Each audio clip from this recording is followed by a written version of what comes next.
Good morning प्रिय विद्यार्थियों, कैसे हो आप सभी? ठीक हो? ऑनलाइन क्लास में आपका हार्दिक अभिनंदन है। आइए आज इस लेक्चर में हम चर्चा करेंगे BA part second year subject अपना ड्राइंग एंड पेंटिंग, और ये लेक्चर नंबर है 111। कौन सा नंबर का लेक्चर है? 111 नंबर का लेक्चर है। और इससे पूर्व लेक्चर नंबर 110 में अपन ने चर्चा की थी किसकी? नंदलाल बोस के बारे में, जो बंगाल शैली के प्रमुख कलाकारों में माने जाते हैं। किसमें? बंगाल शैली के प्रमुख कलाकारों में माने जाते हैं नंदलाल बोस। उनसे पूर्व उनके गुरु अवनींद्रनाथ टैगोर को भी अपन ने बंगाल शैली के चित्रकारों में पढ़ा था। तो कल अपन ने चर्चा की थी नंदलाल बसु के जीवन के ऊपर और उनकी कला यात्रा को लेकर। उसके अलावा उन्होंने कौन कौन से मीडियम में चित्र बनाए थे और उनके चित्रों के विषय के बारे में अपन ने चर्चा की थी। कल मैंने एक एक चित्र के बारे में बताया था कि उन्होंने अपनी लाइफ में कौन कौन से चित्र बनाए थे। उसी टॉपिक को आगे बढ़ाते हुए आज हम चर्चा करेंगे कि वो एक शिक्षक के रूप में भी प्रसिद्ध हुए। उसके अलावा स्वाधीनता आंदोलन में भी उन्होंने सक्रिय भूमिका निभाई थी। और इसके अलावा उनको कौन कौन से प्रसिद्ध पुरस्कार और सम्मान मिले थे और कहाँ कहाँ पर उनके चित्रों की प्रदर्शनी हुई और आज उनके कला कार्य कहाँ कहाँ पर संग्रहित है आदि के बारे में आज इस लेक्चर में हम चर्चा करेंगे। तो चर्चा कर रहे हैं नंदलाल बसु के बारे में। किसके बारे में? नंदलाल बसु या बोस के बारे में। और प्रमुख विषय, इनके चित्रों के जो प्रमुख विषय थे उनके बारे में अपन ने चर्चा कर ली थी। आज चर्चा करेंगे उससे आगे की कि अच्छे चित्रकला शिक्षक भी थे। ये क्या थे? अच्छे शिक्षक भी थे। अच्छे शिक्षक के रूप में भी ये प्रसिद्ध थे। यानी कि वो अपने और विद्यार्थियों के मध्य में, वो अपने और विद्यार्थियों के मध्य दूरी लगभग न के बराबर रखते थे। यानी कि विद्यार्थी और स्वयं दोनों के बीच में कम से कम दूरी रखते थे। यानी कि विद्यार्थियों को ऐसा न लगे कि ये हमारे गुरुदेव हैं और इनसे दूरी बनाए रखे। यानी कि विद्यार्थियों से भी एक तरीके से मित्रता की तरह ये भाव रखते थे। यानी एक दोस्त के रूप में विद्यार्थियों को मानते थे ताकि विद्यार्थी अपनी सभी प्रकार की बातें इनसे शेयर करते थे और विद्यार्थियों के साथ ये अपने चित्र कार्य करने लग जाते थे और विद्यार्थियों को साथ लेकर ये स्केचिंग करते, कलर भरते और इसके अलावा अनेकों माध्यम में ये चित्रकारी करते रहते थे ताकि विद्यार्थी भी एक प्रकार से फ्री माइंड से इनके साथ में चित्र कार्य करने में मस्त रहते थे। यही कारण था कि वे एक लोकप्रिय शिक्षक रहे थे, एक लोकप्रिय शिक्षक हो गए थे। वो शिष्यों को उनकी पूर्ण स्वतंत्रता शैली को अपनाने के लिए प्रेरित करते थे। यानी कि इन्होंने कभी भी विद्यार्थियों के ऊपर प्रेशर नहीं डाला कि तुम मेरे कहने के अनुसार ही चित्र बनाओ। उन्होंने विद्यार्थियों को कह दिया था आप अपनी स्व इच्छा से, यानी कि अपनी स्वयं की इच्छा से अपनी कला को कंप्लीट करो, अपने चित्र बनाओ। उससे क्या है कि अपनी स्वयं की एक स्टाइल पनपेगी और अपनी स्वयं की स्टाइल में चित्र बनेंगे। तो इस चीज को इन्होंने आगे बढ़ाया। वो अपने जो विद्यार्थियों को, यानी प्रत्येक विद्यार्थी को उनके जन्मदिन की खुशी में एक नया पोस्ट कार्ड साइज का कार्ड लेते थे और उस कार्ड पर पेंटिंग बनाकर उन विद्यार्थियों को अवश्य देते थे और उनसे ये भी अपेक्षा करते थे कि वो भी अपना नया कार्ड जिसके ऊपर चित्र बनाकर अपने दायित्व के लिए वापस से एक कार्ड भेजे। यानी कि किसी भी विद्यार्थी का जब जन्म दिवस होता था तो उस जन्म दिवस के ऊपर उस विद्यार्थी का नाम लिखकर उस पर डिजाइन करके पेंटिंग बना के उस कार्ड को उस विद्यार्थी को भेजते थे और ये भी आशा करते थे कि वो विद्यार्थी भी एक कार्ड बनाकर अपने गुरुजी के लिए भेज देंगे। इसके अलावा उन्होंने स्वाधीनता आंदोलन में सक्रिय भूमिका निभाई थी। वो किस प्रकार से निभाई थी देखिए, स्वाधीनता आंदोलन में सक्रिय भूमिका के रूप में नंदलाल बसु जी है वो गांधी जी से अत्यंत प्रभावित थे। किससे प्रभावित थे? गांधी जी से अत्यंत प्रभावित थे। कौन? नंदलाल बसु। नंदलाल बसु गांधी जी से अत्यंत प्रभावित थे। उसके अलावा असहयोग आंदोलन, कौन सा? असहयोग आंदोलन, असहयोग आंदोलन, असहयोग आंदोलन। और दूसरा कौन सा? नमक आंदोलन, नमक आंदोलन, नमक आंदोलन, असहयोग आंदोलन और नमक आंदोलन। इन दोनों आंदोलनों में गांधी जी का साथ दिया था किसने? नंदलाल बोस ने। दोबारा सुनेंगे, नंदलाल बोस गांधी जी से अत्यंत प्रभावित थे। यानी कि गांधीवादी विचारधारा भी नंदलाल बोस में देखने को मिलती है। तो गांधी जी ने असहयोग आंदोलन और नमक आंदोलन ये दो आंदोलन चलाए थे। तो उन दो आंदोलनों में किसने भाग लिया?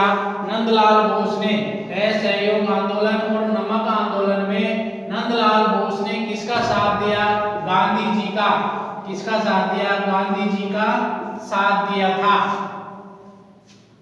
उसी समय में डंडी कूच नामक चित्र बनाया था। कौन सा? डंडी या डांडी कूच। जब इन्होंने असहयोग आंदोलन चल रहा था और नमक आंदोलन चल रहा था तो उसी समय नंदलाल बोस ने एक चित्र बनाया था और उस चित्र का नाम कौन सा था? डांडी कूच या डंडी कूच।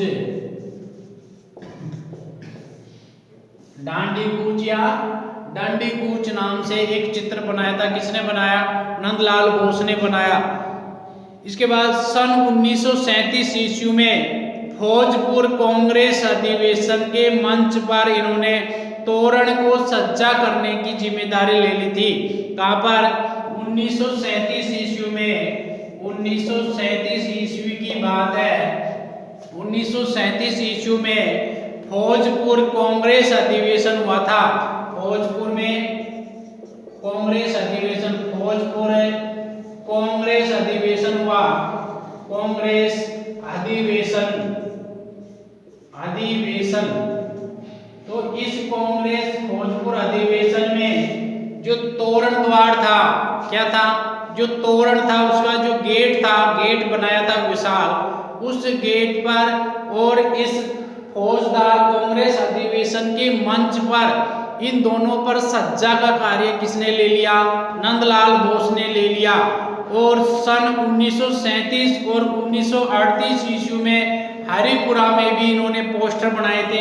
कब बनाए थे? 1937 और 38 में। कहां पर पोस्टर बनाए थे? हरिपुरा। हरिपुरा में भी इन्होंने क्या किए?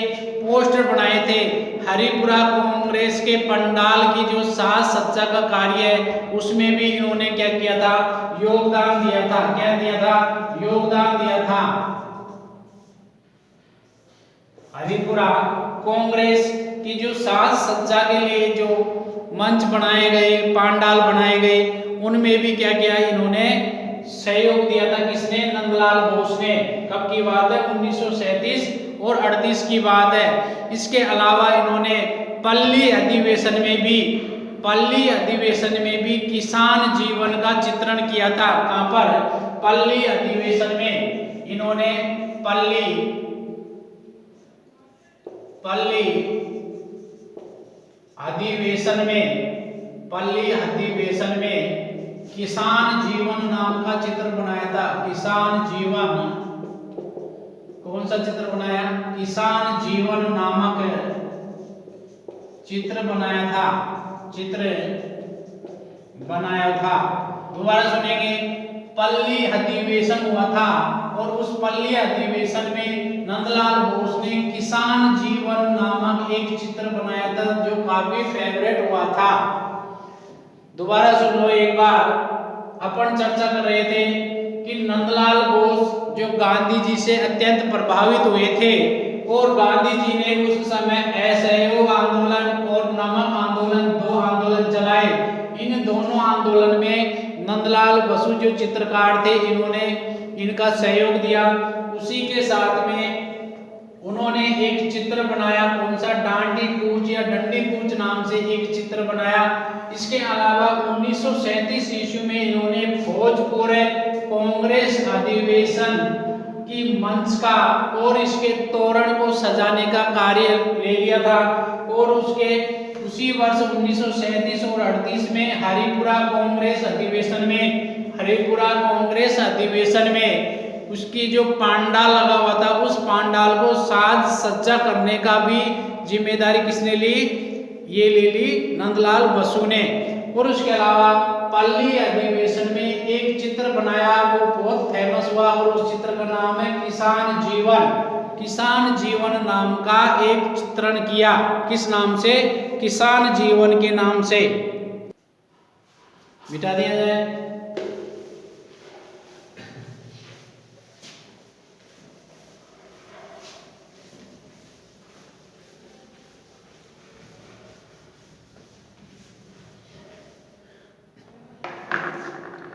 अब चर्चा करेंगे इनके भित्ति चित्र के बारे में। भित्ति चित्र होते हैं दीवार पर बनाए हुए चित्र, भित्ति चित्र।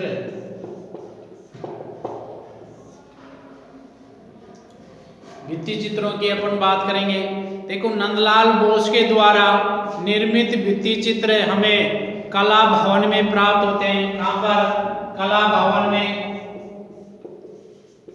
भवन में हमें प्राप्त होते हैं। और इसके अलावा इनके भित्ति चित्र हमें कहां प्राप्त होते हैं? शांति निकेतन में भी इनके भित्ति चित्र मिले। शांति निकेतन के अलावा और इनके भित्ति चित्र हमें कहां पर प्राप्त हो सकते हैं? ये हो सकते हैं बड़ौदा के कीर्ति मंदिर में। कहां पर?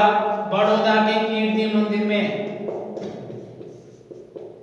बड़ौदा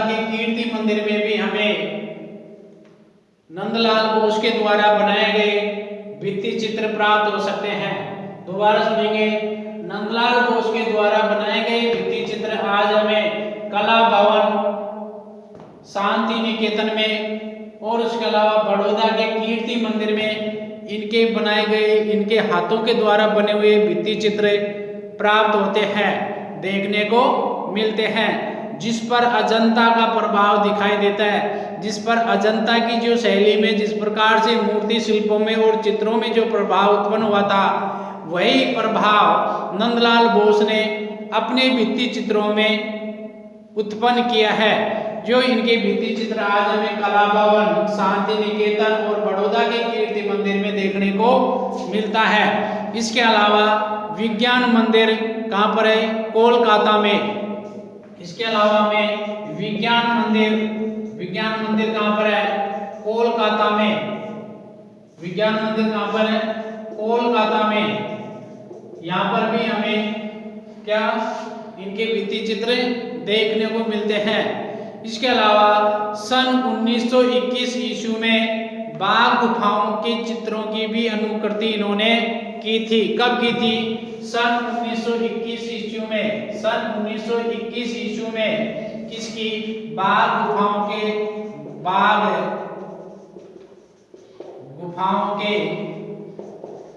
चित्रों की अनुकृति यानी कि बाघ गुफा के चित्रों की फोटोकॉपी भी इन्होंने की थी। कब की थी? सन 1921 ईस्वी में। तो सन 1921 ईस्वी में बाघ गुफाओं के चित्रों की भी इन्होंने अनुकृति की थी। इसके साथ ही शांति निकेतन के जो पुरातन पुस्तकालय है, शांति निकेतन का जो पहले का बना हुआ जो पुस्तकालय है, उस पुस्तकालय की जो पुस्तकालय भवन है, उस पुस्तकालय भवन की दीवारों को भी सज्जित किया था किसने? नंदलाल बोस ने। तो शांति निकेतन के पुरातन पुस्तकालय भवन की दीवारों को भी सज्जित किया था। उसके अलावा उमा का दुख, कौन सा? उमा का दुख, उमा का दुख। और उसके अलावा उमा प्रायश्चिते, उमा प्रायश्चिते, उमा का दुख, उमा का प्रायश्चिते या उमा प्रायश्चिते। वीणा वादिनी, कौन सी? वीणा वादिनी, वीणा वादिनी, वर्षा आत्मा, वर्षा आत्मा। ये चार नाम लिखे मैंने, कौन कौन से? वर्षा आत्मा, वीणा वादिनी, उमा का दुख, उमा प्रायश्चिते।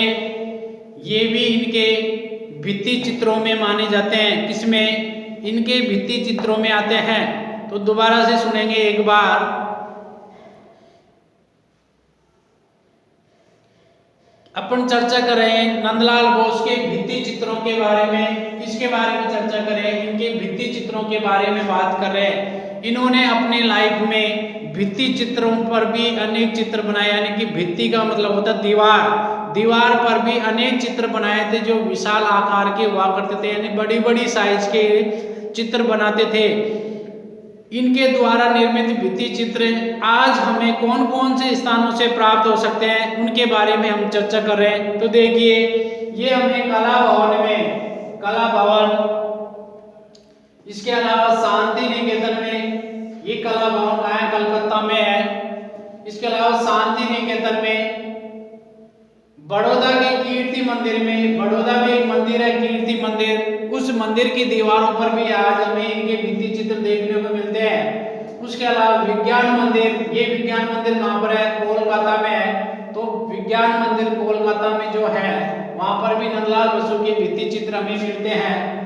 और इसके अलावा सन 1921 ईस्वी में बाघ गुफाओं के चित्रों की इन्होंने क्या की थी? अनुकृति की थी। यानी बाघ गुफाओं के चित्रों की सन 1921 ईस्वी में नंदलाल बोस ने उनके चित्रों की अनुकृतियां की थी। सेम टू सेम वैसे के वैसे चित्र बनाए थे। इसके अलावा वर्षा आत्मा, वीणा वादिनी, उमा का दुख और उमा प्रायश्चिते, ये चारों चित्र भी इन्होंने भित्ति चित्रण के रूप में किया था। किसके रूप में? भित्ति चित्रण के रूप में किया था। इसके अलावा सन 1942 ईस्वी की बात है।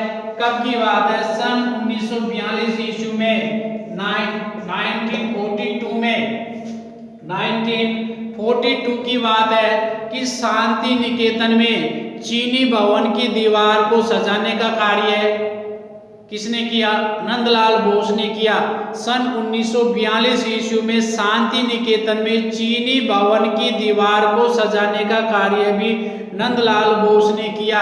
अब नंदलाल बोस ने उस चीनी भवन की दीवार को सजाने के लिए उसमें कुछ चित्र बनाए थे, जिनको भित्ति चित्र कहते हैं। उन चित्रों में कौन कौन से? एक तो जलता हुआ देवदार, कौन सा? जलता हुआ देवदार, और दूसरा नटी की पूजा। ये दो भित्ति चित्र इन्होंने बनाए जो काफी फेमस हुए थे।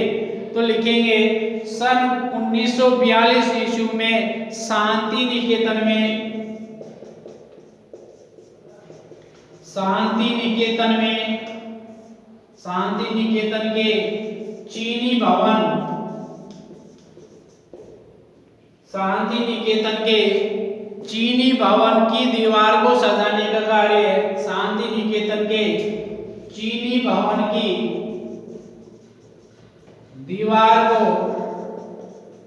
सजाने के लिए सजाने के लिए चीनी भवन की जो दीवार थी उसको सजाने के लिए जलता देवदार और नटी की पूजा नामक 2 भित्ति चित्रों की रचना की। सजाने के लिए जलता देवदार व नटी की पूजा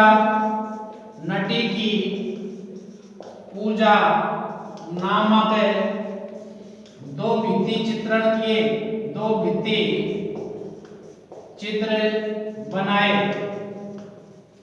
दोबारा से देखो एक बार। सन 1942 ईस्वी में नंदलाल बोस ने शांति निकेतन के चीनी भवन की दीवार को सजाने के लिए जलता देवदार, चित्र का नाम क्या है, जलता देवदार, और उसके अलावा नटी की पूजा, जलता देवदार और नटी की पूजा नामक 2 भित्ति चित्र बनाए। अब क्वेश्चन ये उठता है कि नंदलाल बोस ने शांति निकेतन के चीनी भवन की दीवार को सजाने के लिए कौन कौन से 2 भित्ति चित्र बनाए थे? तो आपका उत्तर हो जाएगा जलता देवदार व नटी की पूजा, जलता देवदार व नटी की पूजा। यह क्वेश्चन ये है कि जलता देवदार व नटी की पूजा ये प्रसिद्ध भित्ति चित्र किसने बनाए थे?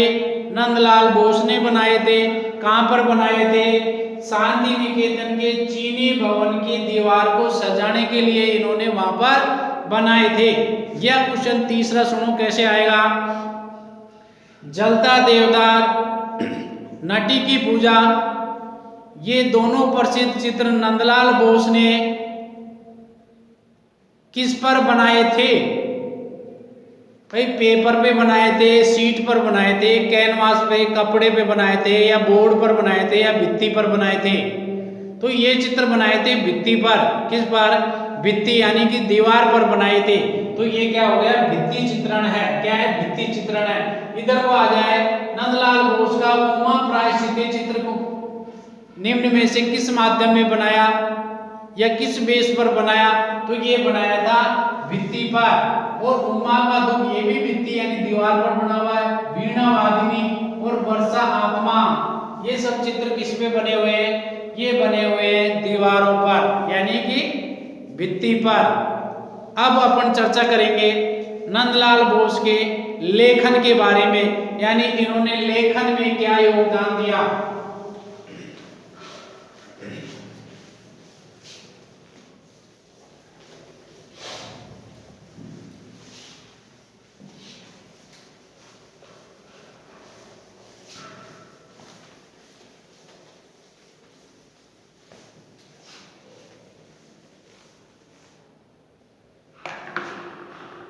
कला लेखन,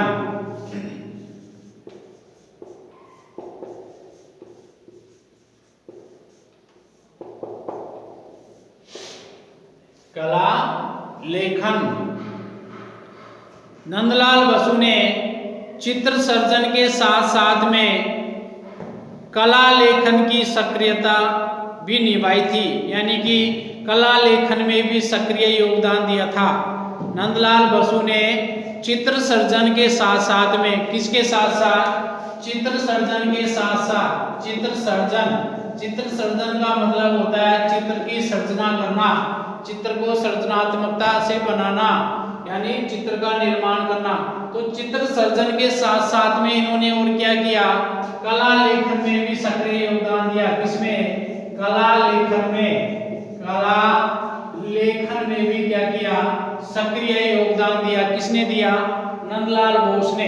तो दोबारा सुनेंगे, अपन चर्चा कर रहे हैं कला लेखन की, जिसमें नंदलाल बोस ने चित्र सर्जन के साथ साथ में अपने जीवन में कला लेखन में भी सक्रिय योगदान दिया था। इन्होंने कुछ प्रमुख रचनाएं भी लिखी, कुछ प्रमुख रचनाएं भी लिखी। तो इनकी प्रमुख रचनाओं में ऐसी कौन कौन सी रचनाएं थी? तो देखिए, एक तो थी शिल्प कला रूपावली। कौन सी? शिल्प कला रूपावली। शिल्प कला रूपावली, शिल्प कला रूपावली और शिल्प कथा या शिल्प चर्चा। दूसरी कौन सी थी? शिल्प कथा या शिल्प चर्चा।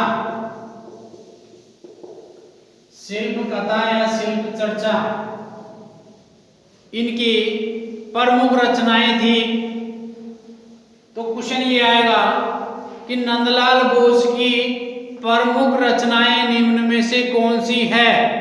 पहले ऑप्शन में दे देंगे शिल्प कला रूपावली, दूसरे में दे देंगे शिल्प कथा, तीसरे में दे देंगे शिल्प चर्चा और चौथे ऑप्शन में आ जाएगा उपरोक्त सभी। तो इनकी उपरोक्त सभी आंसर आपको सही करना है और इनकी उपरोक्त सभी यानी कि यहाँ पर लिखी हुई सभी रचनाएं इनकी थी। पहली जिसमें कौन सी थी? शिल्प कला रूपावली, दूसरी थी शिल्प कथा, शिल्प कथा का दूसरा अन्य नाम था शिल्प चर्चा। शिल्प कथा या शिल्प चर्चा ये क्या थी? इनकी प्रमुख रचनाएं थी। प्रमुख रचनाएं तो यहाँ लिखेंगे प्रमुख रचनाएं। किसकी प्रमुख रचनाएं?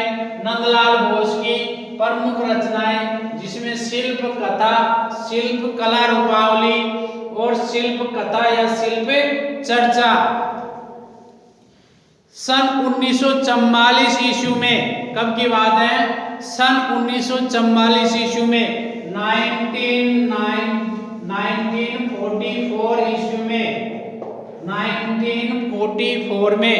तो सन 1944 ईस्वी में शिल्प कथा ग्रंथ में 10 लाख लेखों का समायोजन किया है। जो शिल्प कथा है, शिल्प कथा या शिल्प चर्चा, ये जो शिल्प कथा नामक जो ग्रंथ है, इस ग्रंथ में 10 लाख लेखों का समायोजन किया गया है। कितने लेखों का? 10 लाख लेखों का इसमें समायोजन किया गया है, जिसके अंतर्गत चित्रों के प्रकार, इसके अलावा कला के मानदंड और रंग आदि से संबंधित उल्लेख किया गया है। दोबारा सुनेंगे इस मोस्ट इंपोर्टेंट बात को। नंदलाल बोस ने अपने जीवन में चित्र सृजनात्मक के साथ साथ में कला लेखन पर भी यानी कला लेखन में भी सक्रिय योगदान दिया। इनकी प्रमुख रचनाओं में शिल्प कला रूपावली और शिल्प कथा या शिल्प चर्चा मानी जाती है। सन 1944 ईस्वी की बात है कि शिल्प कथा जो ग्रंथ है, शिल्प कथा या शिल्प चर्चा, ये जो शिल्प कथा नाम का जो ग्रंथ है, इस ग्रंथ में 10 लाख लेखों का समायोजन किया गया है, जिसके अंतर्गत नंदलाल बोस ने उनके चित्रों के प्रकार, कला के मानदंड और इसके अलावा रंग आदि को सम्मिलित किया गया है। आदि का सम्मिलित उल्लेख इसमें किया गया है। इसी प्रकार उत्तर भारत की यात्रा के दौरान, कौन सी यात्रा के दौरान? उत्तर भारत की यात्रा के दौरान सारनाथ की जो बुद्ध प्रतिमा है, कौन सी? सारनाथ की बुद्ध प्रतिमा, सारनाथ की बुद्ध प्रतिमा, सारनाथ की जो बुद्ध प्रतिमा है, उस प्रतिमा से प्रभावित होकर उस पर लेख लिखा था तथा आनंद कुमार स्वामी के साथ में myths and legend of Hindus and Buddhist ग्रंथ लिखा और उसकी क्या की? सज्जा की थी। दोबारा सुनेंगे। नंदलाल बोस है एक बार उत्तर भारत की यात्रा कर रहे थे। किसकी कर रहे थे? उत्तर भारत की यात्रा कर रहे थे।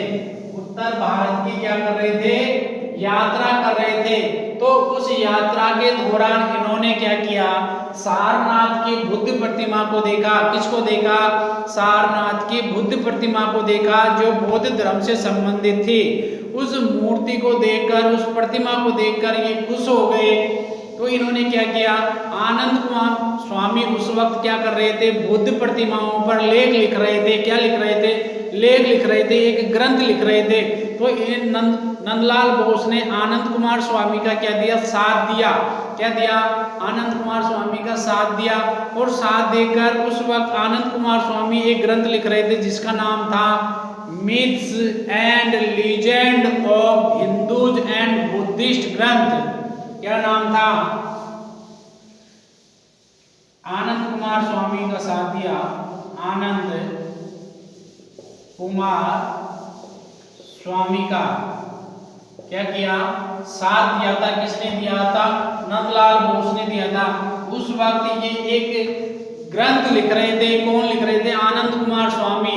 तो आनंद कुमार स्वामी जब ग्रंथ लिख रहे थे तो उस वक्त चित्रकार नंदलाल बोस की भी जरूरत पड़ी उनके चित्रों को बनाने के लिए।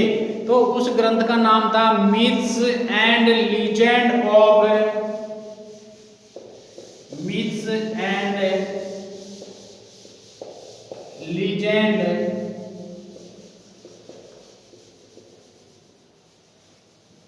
Myths and legend of Hindus and Buddhist ग्रंथ।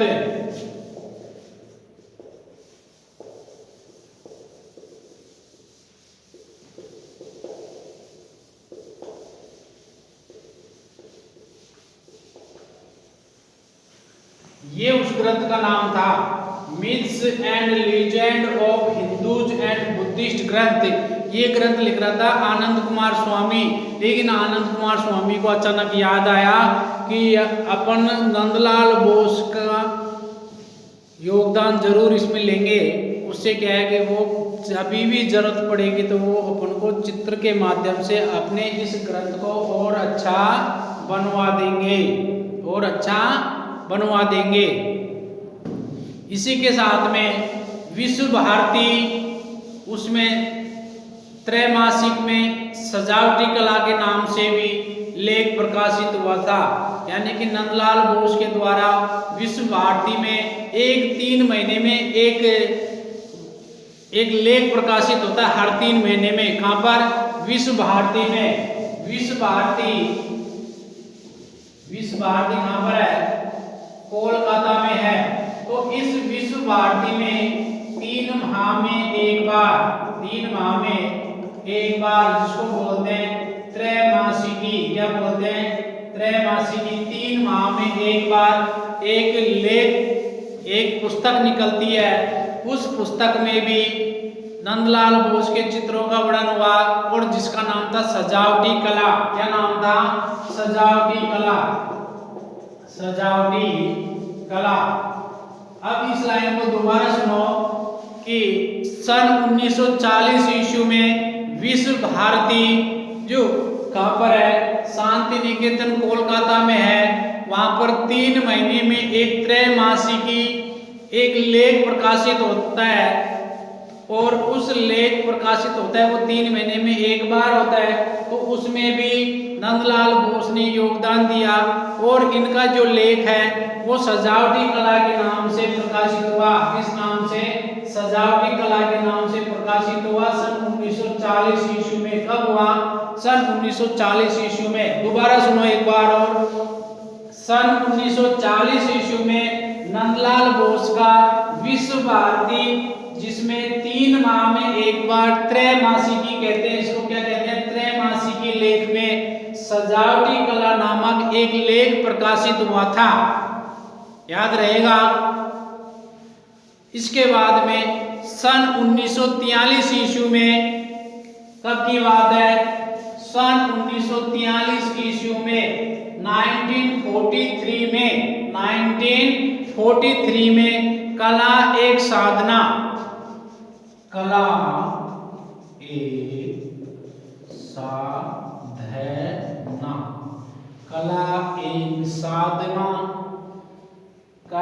एक साधना प्रबुद्ध भारत में प्रकाशित हुआ। यानी कि सन 1943 ईस्वी में कला एक साधना और इसके अलावा प्रबुद्ध भारत, ये दोनों लेख प्रकाशित हुए। किसके, नंदलाल बोस के। कब हुए, 1943 ईस्वी में हुए। उसके अलावा सन 1948 ईस्वी में, यानी कि 5 साल बाद में 1948 ईस्वी में देश में शिल्प गुरु अवनींद्रनाथ, यानी देश के शिल्प गुरु कौन? अवनींद्रनाथ टैगोर, अवनींद्रनाथ ठाकुर या टैगोर, इनके ऊपर भी नंदलाल बोस का 1948 ईस्वी में एक लेख प्रकाशित हुआ था। तो ये थे इनके प्रमुख लेखों के बारे में। और अब चर्चा करेंगे अपन इनके चित्र संग्रह के बारे में। किसके बारे में? चित्र संग्रह के बारे में।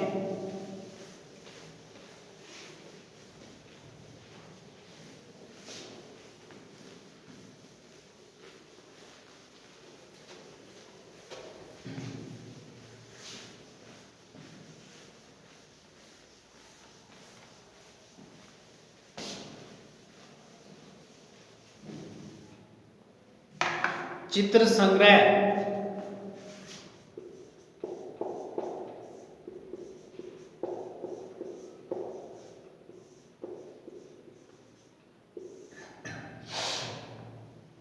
चित्र संग्रह कि इनके चित्रों का कलेक्शन या संग्रह आज हमें कहाँ कहाँ पर देखने को मिलता है, उसके बारे में अपन चर्चा करेंगे।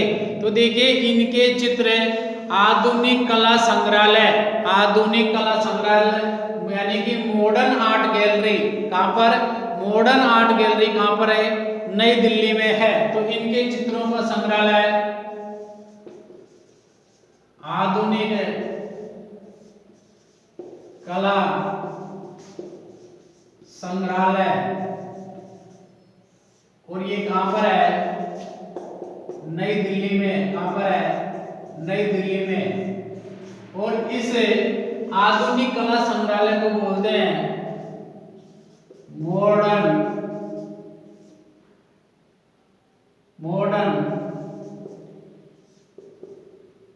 Arts museum, modern arts museum कहां पर है? नई दिल्ली में। इसी का अंग्रेजी में नाम है मॉडर्न आर्ट्स म्यूजियम, और हिंदी में कहते हैं इसको आधुनिक कला संग्रहालय। कहां पर है? नई दिल्ली में है। तो यहाँ पर भी इनके चित्रों का संग्रह हम देख सकते हैं। इसके अलावा भारत कला भवन भोपाल में भी नंदलाल बसु के चित्र रखे हुए हैं। कहां पर रखे हैं? भारत भवन भोपाल, भारत भवन भोपाल में, भारत भवन भोपाल में भी इनके चित्र प्रदर्शित है, यानी कि नंदलाल बोस के चित्र रखे हुए हैं। भारत कला भवन भोपाल में, भारत कला भवन,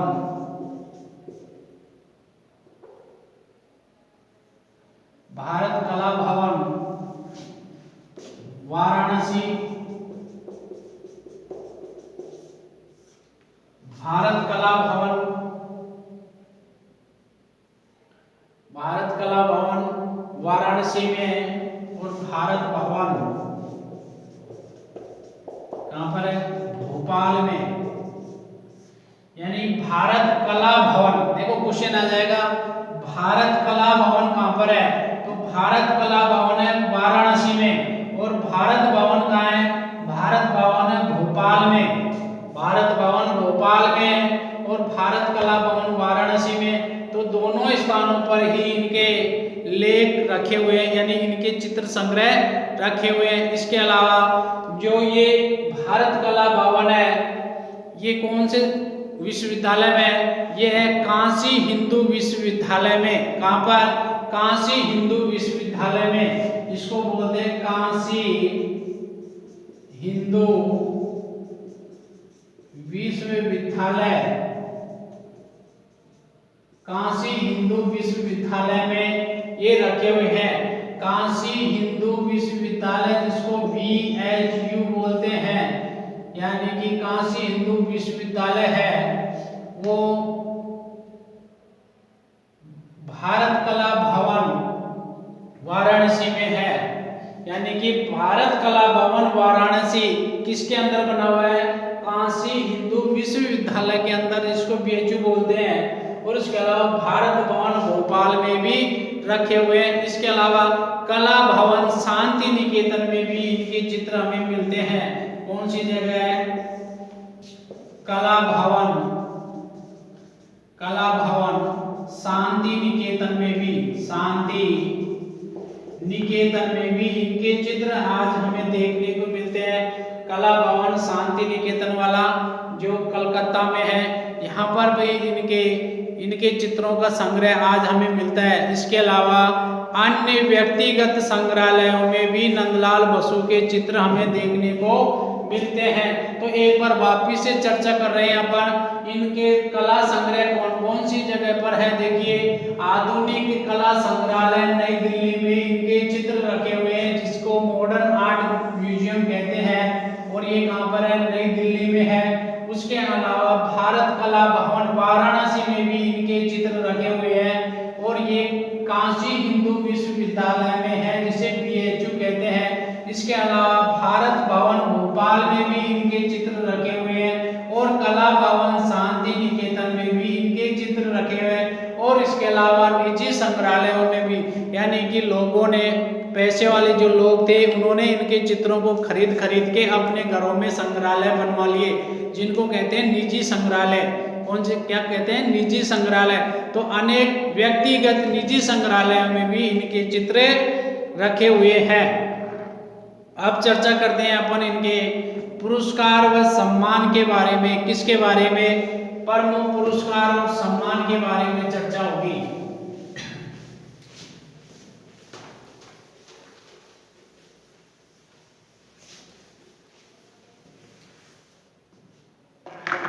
नंदलाल बोस के प्रमुख पुरस्कार और सम्मान। पुरस्कार व सम्मान, इनके प्रमुख पुरस्कार और सम्मान कौन कौन से हैं जिन्होंने अपनी लाइफ में हासिल किए थे। तो देखिए, सन 1950 ईस्वी की बात है। सन 1950 ईस्वी में बनारस हिंदू विश्वविद्यालय ने इन्हें डीलिट की उपाधि दी थी। बनारस हिंदू विश्वविद्यालय ने इन्हें सन 1950 में डीलिट की उपाधि दी थी। तो सन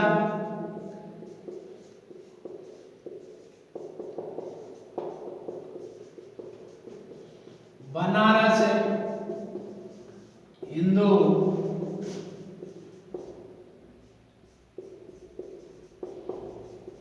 विश्वविद्यालय ने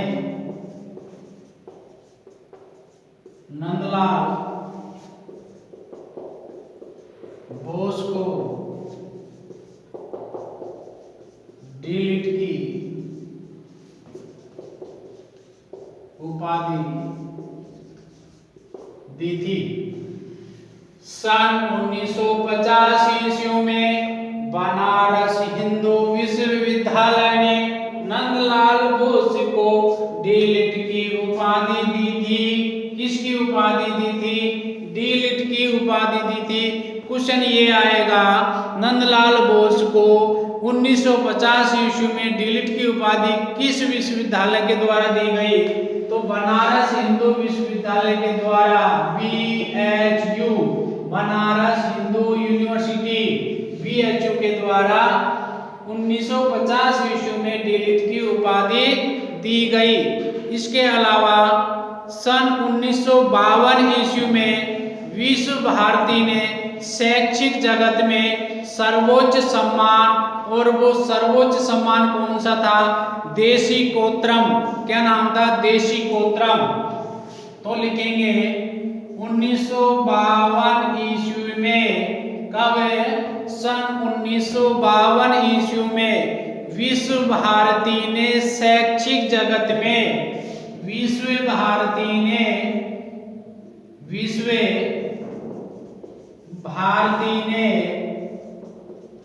शैक्षिक यानी शिक्षा के क्षेत्र में, शैक्षिक जगत में विश्व भारती कहां पर है, शांति निकेतन कोलकाता में है। इसने शैक्षिक जगत में यानी शिक्षा के क्षेत्र में सर्वोच्च सम्मान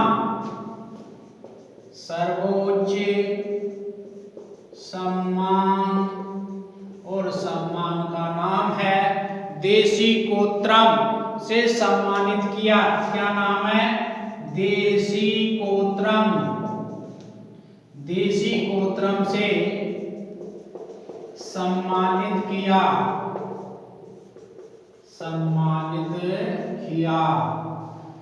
तो सन 1952 ईस्वी में 1952 में विश्व भारती ने शैक्षिक जगत में सर्वोच्च सम्मान, जिसका नाम है देशी कोतरम, उस देशी कोतरम से इन्हें सम्मानित किया था। सन 1953 ईस्वी में, यानी कि इसके एक वर्ष बाद 1953 ईस्वी में, सन 1953 ईस्वी में इनको शांति निकेतन आश्रमिक संघ ने उनके सम्मान में क्या किया, अर्धदान उत्सव का आयोजन किया था। अर्धदान उत्सव का आयोजन किया था सन 1953 में। तो दोबारा सुनेंगे, सन 1953 ईस्वी में 1953 में शांति निकेतन आश्रमिक संघ ने उनके सम्मान में अर्धदान उत्सव का आयोजन किया था।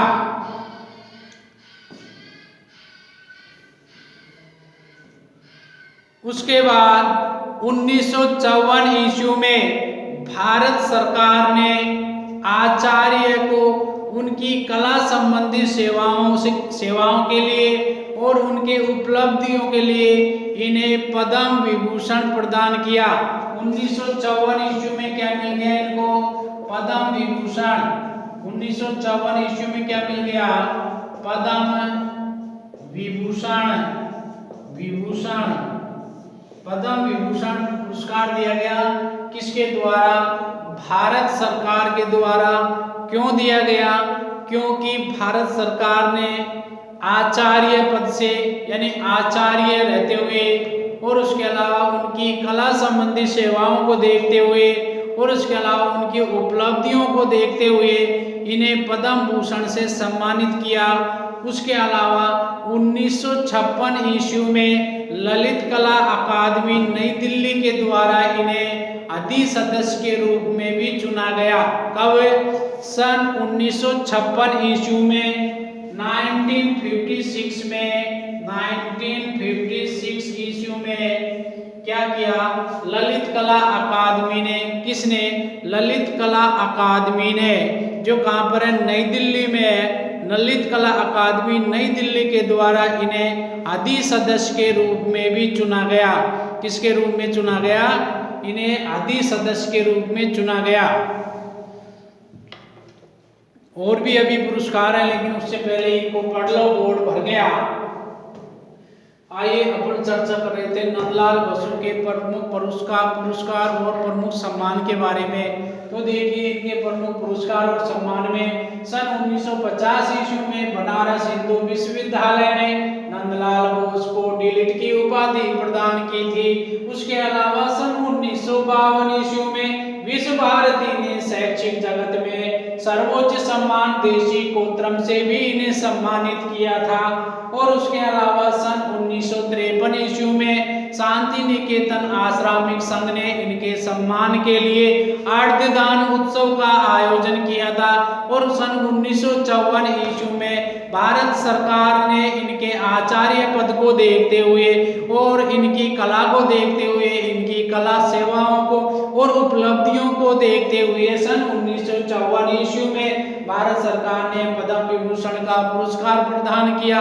और उसके अलावा 1956 ईस्वी में ललित कला अकादमी जो नई दिल्ली में है, उसने अधि सदस्यता के रूप में इन्हें चुन लिया था, यानी कि इन्हें अधि सदस्य के रूप में चुन लिया गया था। और इसके अलावा सन 1957 ईस्वी में, सन 1957 ईस्वी में कोलकाता विश्वविद्यालय ने, कोलकाता विश्वविद्यालय ने नंदलाल बोस को डी.लिट की उपाधि से सम्मानित किया था। 1957 ईस्वी में कोलकाता विश्वविद्यालय ने भी नंदलाल बोस को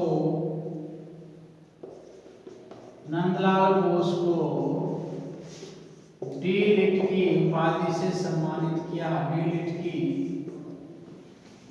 उपाधि प्रदान की। उधर 1950 ईस्वी में आपने पढ़ लिया था। 1950 ईस्वी में कब? 1950 ईस्वी में किसके द्वारा? बनारस हिंदू विश्वविद्यालय के द्वारा, यानी BHU के द्वारा उन्हें डी.लिट की उपाधि एक बार तो यहाँ पर प्राप्त हो गई और ये दूसरी बार प्राप्त हो रही है 1957 में, यानी कि 7 साल के बाद 1957 में कोलकाता विश्वविद्यालय ने, किसने? कोलकाता विश्वविद्यालय ने नंदलाल बोस को डी.लिट की उपाधि प्रदान की। किसकी? डी.लिट की उपाधि। एक बार डी.लिट की उपाधि कहाँ मिल गई थी? यहाँ मिल गई थी डी.लिट की उपाधि। पहली बार यहाँ मिल गई, दूसरी बार यहाँ मिल गई। पहली बार बनारस हिंदू विश्वविद्यालय ने नंदलाल बोस को सन 1950 ईस्वी में डी.लिट की उपाधि दी थी।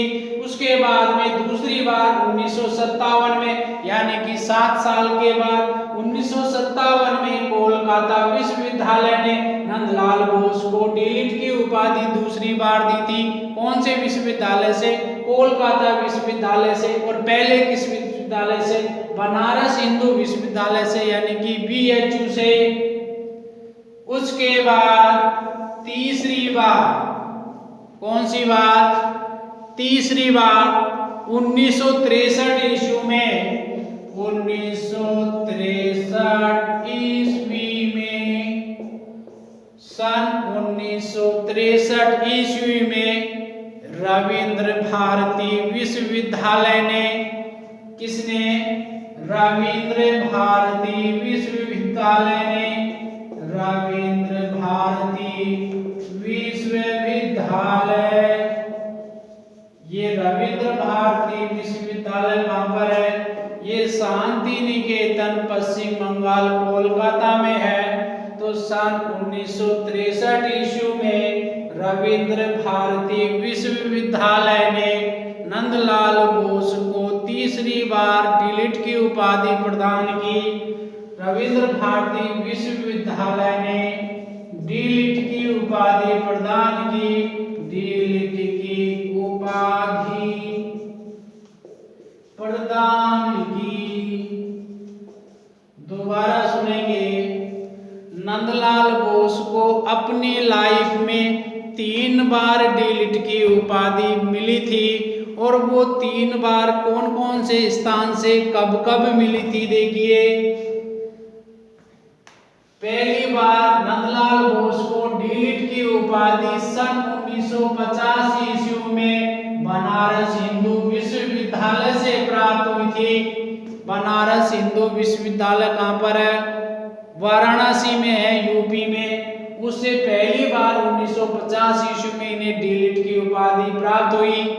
दूसरी बार डी.लिट की उपाधि इन्हें 1957 में, यानी कि 7 साल बाद 1957 में कोलकाता विश्वविद्यालय से भी इनको दूसरी बार डी.लिट की उपाधि मिली, डॉक्टरेट की उपाधि।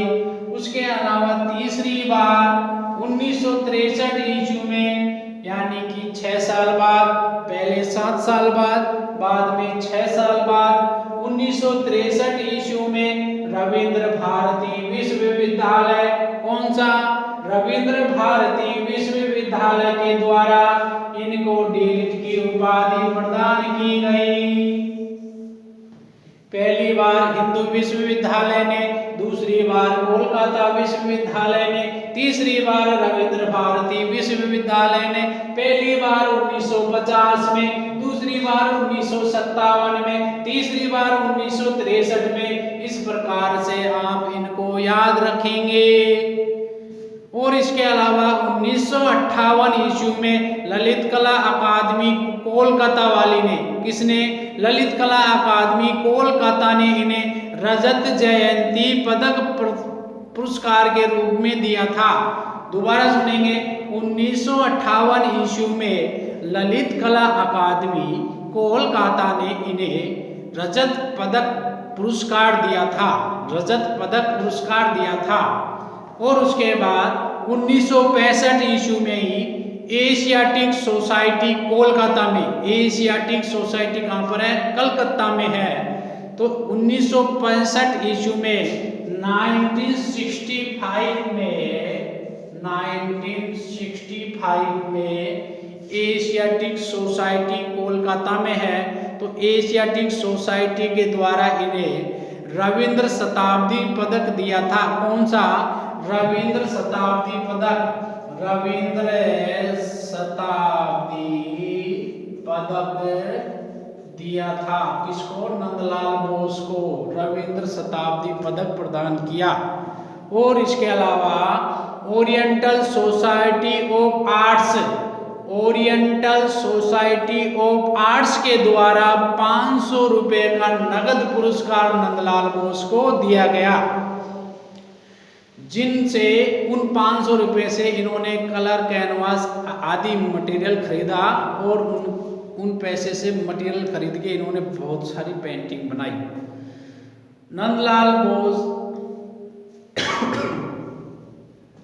नंदलाल बोस पहले भारतीय चित्रकार थे जिन्होंने कलाकृतियों पर सर्वप्रथम, यानी कि नंदलाल बोस पहले भारतीय चित्रकार है जिनकी कलाकृतियों पर सर्वप्रथम रंगीन वृत्त चित्र डॉक्यूमेंट्री मूवी तैयार की गई। क्या? रंगीन वृत्त चित्र, रंगीन वृत्त चित्र डॉक्यूमेंट्री तैयार की गई। दोबारा सुनेंगे, नंदलाल बोस भारत के पहले ऐसे चित्रकार हैं जिनकी कलाकृतियों पर सर्वप्रथम रंगीन वृत्त चित्र डॉक्यूमेंट्री तैयार की गई। पहली डॉक्यूमेंट्री रंगीन वृत्त चित्र तैयार की गई। और उसके बाद में अब चर्चा करेंगे नंदलाल बसु की मृत्यु के बारे में, क्योंकि जिसने जन्म लिया है उसका मरण संभव है, जिसने जन्म लिया है उसका मरण संभव है। तो अब अपन लिखेंगे यहाँ पर मृत्यु, नंदलाल बसु की मृत्यु कब और कौन सी सन में हुई थी? तो इनकी मृत्यु 16 अप्रैल 1966 ईस्वी को हुई थी। 16 अप्रैल 1966 ईस्वी को इनकी मृत्यु हो गई थी। कब हो गई थी?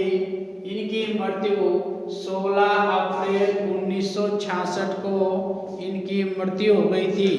तो ये थे आपके प्रसिद्ध चित्रकार नंदलाल बोस, जिनके जन्म से लेकर मरण तक की स्टोरी हमने इन 3 लेक्चर में पढ़ी। और एग्जाम की दृष्टि से ये आर्टिस्ट बहुत इम्पोर्टेंट आर्टिस्ट है, जिनके बारे में लगभग क्वेश्चन आता ही रहता है। इसी कारण से मैंने इसको आसानी से और सरलता के और एक साधारण भाषा के रूप में आपको 3 लेक्चर के अंतर्गत इसका अध्ययन करवाया। यदि मैं चाहता है तो ये कम से कम समय में भी पूरा हो सकता था, लेकिन नहीं, क्योंकि थोड़ी सी मेहनत आप करेंगे और थोड़ी सी मेहनत मैंने की। इस थोड़ी सी मेहनत का जो परिणाम है वो आपकी सेकेंड ईयर की जो अंक तालिका है उसमें दिख जाएगा। तो अब चलते हैं, मिलते हैं नेक्स्ट लेक्चर में। तब तक आप जो भी पढ़ाया गया उसको नोट कर लेंगे नोट्स के रूप में, और यदि फिर भी कोई दिक्कत हो तो आप पूछ सकते हो, मैसेज कर सकते हो, रिप्लाई कर सकते हो, कॉल कर सकते हो। लेकिन समय के अनुसार, समय देखकर, क्योंकि दिन भर कॉलेज में व्यस्त रहते हैं, उस वक्त मेरा जो फ़ोन है वो फ्लाइट मोड पे रहता है। अब नेक्स्ट लेक्चर में अपन चर्चा करेंगे चित्रकार यामिनी राय के बारे में और रविंद्रनाथ टैगोर के बारे में, अमर्त्य शेरगिल के बारे में आदि के बारे में चर्चा होगी। तब तक के लिए जय हिंद, जय भारत, और सभी बोलेंगे भारत माता की जय हो।